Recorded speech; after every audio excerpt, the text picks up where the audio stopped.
നമസ്കാരം. അല്ല പിന്നെ കൂടെയുള്ള രണ്ടാൾ എനിക്ക് മനസ്സിലായി, പക്ഷേ ഈ കതിരിട്ടാള ഇത് നമ്മളെ സ്ഥാനാർത്ഥി വാസുവേട്ടൻ കഴിഞ്ഞ പ്രാവശ്യം ഇവിടെ ഭൂരിപക്ഷത്തോടെ ജയിച്ചു പോയ സ്ഥാനാർത്ഥിയല്ലേ ഇത്? അതെ അതെ അതെ. അപ്പൊ ഇത്തവണ നിങ്ങൾ തന്നെ സ്ഥാനാർത്ഥി? ഇത്തവണയും ഇദ്ദേഹം തന്നെയല്ലേ സ്ഥാനാർത്ഥി? അതെ അതെ അതെ. നന്നായി. അല്ല, ഞാൻ കഴിഞ്ഞ തവണ നിങ്ങൾ വോട്ട് ചോദിക്കാൻ വേണ്ടി വന്നേരോ അതിൻ്റെ ഒരു പെൻഷൻ്റെ കാര്യം പറഞ്ഞേന്, അതെന്നും ശരിയായിട്ടില്ല. അല്ല അത് പിന്നെ കുറച്ച് തിരക്കായി പോയില്ലേ, കാരണം നമ്മൾ ജയിച്ചു കഴിഞ്ഞാൽ പിന്നെ ഇവിടുത്തെ കാര്യം നോക്കാൻ സമയം ഉണ്ടാവില്ല, അതുകൊണ്ട് ഭയങ്കര തിരക്കായി പോയില്ല. അതുകൊണ്ടാണ് ഇത്തവണ ജയിച്ചാൽ ശരിയായി തരും. കഴിഞ്ഞ പ്രാവശ്യം മറന്നു, ഇത്തവണ ശരിയായി തരും. ഇദ്ദേഹത്തിൻ്റെ പെൻഷൻ്റെ കാര്യം ഞാൻ മറന്നാലും എന്നെ ഓർപ്പിക്കണം. നിങ്ങൾ എൻ്റെ അണികളല്ലേ, നിന്നെ ഓർപ്പിക്കേണ്ട കടമ നിങ്ങൾക്കാണ്, മനസ്സിലായോ? ഇത്തവണ എന്തായാലും പെൻഷൻ റെഡിയാക്കി തരും, പോരെ? അപ്പം നിങ്ങളെ കുടുംബത്തിൻ്റെ മൊത്തം വോട്ട് എനിക്ക് തന്നെ ആവുമല്ലോ.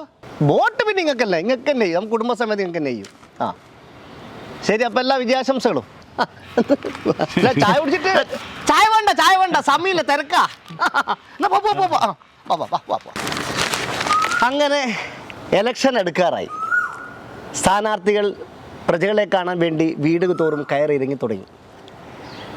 അതായത് കഴിഞ്ഞ ഇലക്ഷന് വോട്ട് ചോദിക്കാൻ വന്ന ആ വ്യക്തി ഇപ്പം വീണ്ടും വോട്ട് ചോദിക്കാനായിട്ട് വന്നു.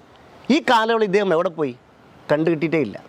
ഉള്ള സമയത്തൊക്കെ ഭയങ്കരമായിട്ടുള്ള അകമ്പടി വാഹന കൂടെ, അതായത് ഒരാളെ കാണാൻ പോലും സമയമില്ലാത്ത രീതിയിൽ പരക്കം പാച്ചിലായിരുന്നു.